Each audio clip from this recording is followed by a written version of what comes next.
How does a 91,000-ton ship, carrying 157,000 tons of iron ore, vanish without a trace in calm seas? No mayday, no debris, no survivors. The MV Derbyshire was the biggest British ship ever lost at sea, and she disappeared like a ghost. What really happened to this steel giant? A storm? A design flaw? Or something even more chilling? She was a steel giant, the largest British ship ever lost at sea. MV Derbyshire, a 91,000-ton bulk carrier built in 1976, vanished in the vastness of the Pacific Ocean on September 9, 1980.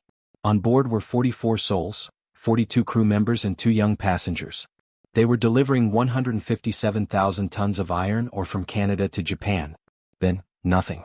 No distress signal. No debris for days. Just silence. The Derbyshire didn't sink in a hurricane. She didn't collide with another ship. She simply disappeared beneath the waves during Typhoon Orchid, and for years no one knew why.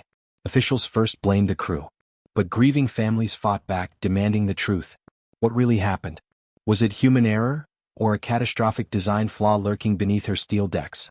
We dive into one of the most haunting maritime mysteries of the 20th century. In this first episode, we'll explore the ship's origin, design, and the storm that sealed her fate. Hit subscribe, and stay with us as we retrace the final voyage of the MV Derbyshire. To understand the mystery of the MV Derbyshire, we must start with her birth.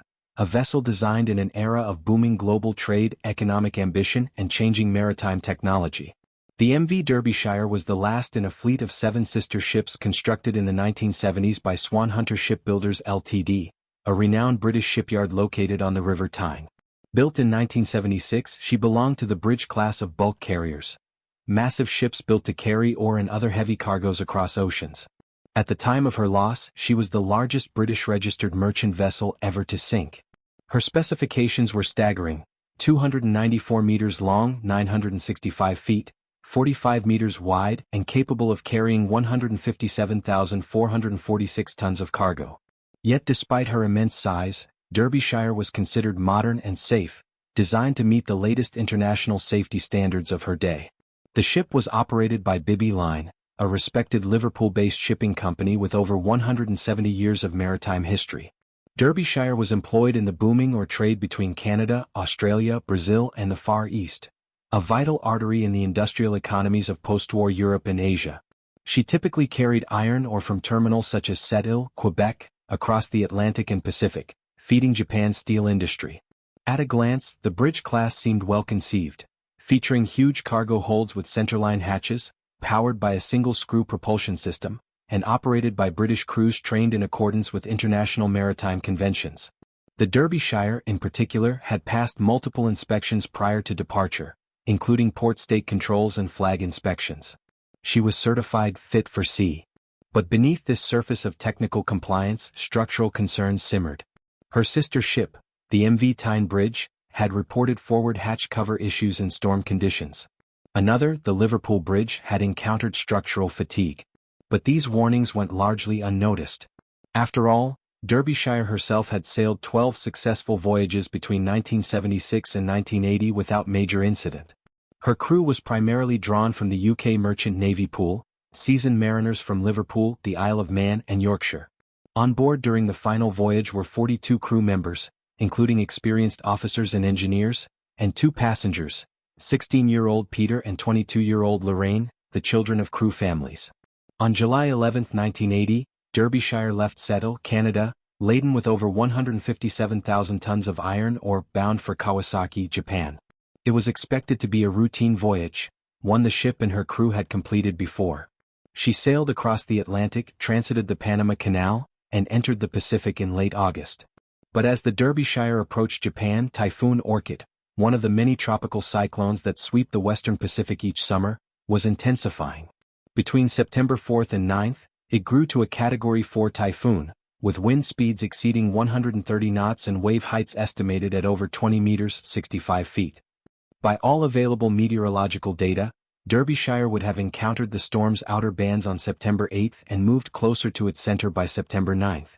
And then radio silence. No distress call was set. No emergency signal triggered.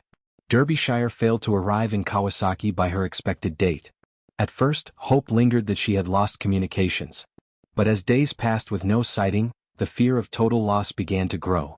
The ship was declared officially missing on September 15, 1980. The maritime world was stunned. No debris field had been found. No survivors. No wreckage. A 91,000-ton bulk carrier carrying 157,000 tons of ore and 44 people had simply vanished. The official assumption was lost with all hands in typhoon conditions. The families, devastated, sought answers, but early responses from maritime authorities were evasive.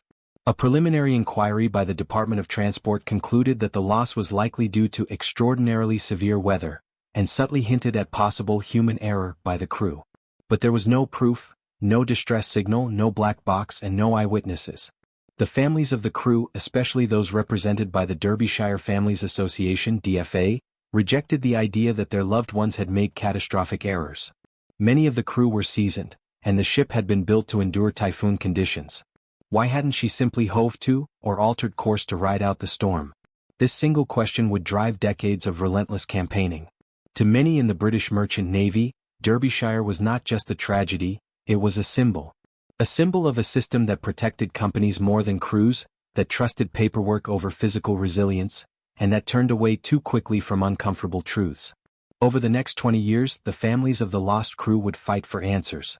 They would seek allies in Parliament, the media, and international maritime organizations. They would uncover inconsistencies in the ship's inspections, flaws in the design of forward hatch covers, and troubling patterns of similar losses in other larger carriers during heavy weather. But in 1980 all of this was still unknown. The only thing the world knew was that a colossal British ship had vanished without a trace in the open Pacific, with not one body, not one signal, not even a floating lifeboat left behind. The mystery had only just begun, and next episode we will be discussed about actual facts of MV Derbyshire ships,